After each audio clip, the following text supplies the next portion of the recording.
তো আজ কিন্তু শুরু হচ্ছে দুপুর 1:30টা থেকে দ্বিতীয় ওয়ানডে ম্যাচ, যেটা কিন্তু খেলা হবে আজকে ওড়িশার কটকে। তো দ্বিতীয় ম্যাচটা খুবই ইন্টারেস্টিং হতে চলেছে, কারণ এই ম্যাচটা কিন্তু ইংল্যান্ডের দিক দিয়ে খুবই ইম্পর্টেন্ট এবং টিম ইন্ডিয়ার দিক দিয়ে যদি দেখতে যাই তাহলে কিন্তু তারা কিন্তু লেট করতে চাইছে না, কারণ রোহিত শর্মা বলে দিয়েছে আমরা আজকেই কিন্তু সিরিজটা সম্পূর্ণ সিল করতে চাই। ওদিকে ইংল্যান্ডও বলেছে যে আমরা কিন্তু অবশ্যই একটা কামব্যাকের আশায় কিন্তু রয়েছি আজকের এই ম্যাচে। আর আজকের এই ভিডিওতে আমরা মেনলি যেটা নিয়ে আলোচনা করব যে সেটা হচ্ছে যে ভারতের প্লেইং 11। হ্যাঁ বস, কোন 11টা প্লেয়ার প্লেইং 11-এ খেলবে, কোনো পরিবর্তনের সম্ভাবনা রয়েছে, কে কে নতুন প্লেয়ার ঢুকতে পারে বা না ঢুকতে পারে, সব কিছু আলোচনা করবো আজকের এই ভিডিওতে। তো চলো প্রথমে দেখে নিই আমরা যে টিম ইন্ডিয়ার প্লেইং 11টা আজকের ম্যাচের জন্য। তো প্রথমেই তোমাদের জানিয়ে দিই যে রোহিত শর্মা এবং শুভমান গিল। হ্যাঁ বস, আজ কিন্তু থাকবে না ইয়াশাসপি জয়সওয়াল, কারণটা পরে বলবো।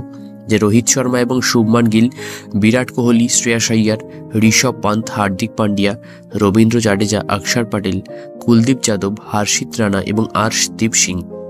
তোমরা দেখতে পেলে আজকের ম্যাচে আমি কিন্তু প্লেইং 11-এ বেশ কিছু পরিবর্তন করেছি, কারণ দেখো কোহলিকে তো ঢোকাতে হতো প্লেইং 11-এ, এটাতে কোনো প্রশ্ন নেই, কারণ সামনে চ্যাম্পিয়ন্স ট্রফি আর টিম ইন্ডিয়া অবশ্যই চাই যে কোহলি কিছু অন্তত ম্যাচ খেলুক এবং তার ফর্মে যেন ফিরে আসুক।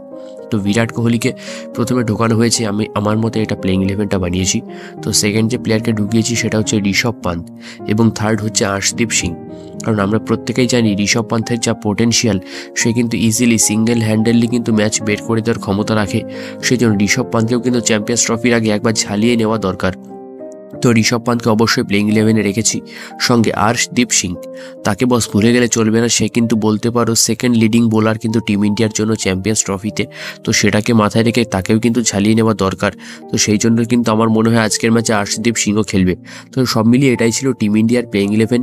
তোমাদের প্লেইং 11টা কেমন লেগেছে, সঙ্গে তোমাদের পছন্দের প্লেইং 11 কোনটা, সেটাও কিন্তু ভিডিওর নিচে অবশ্যই কমেন্টে জানিও।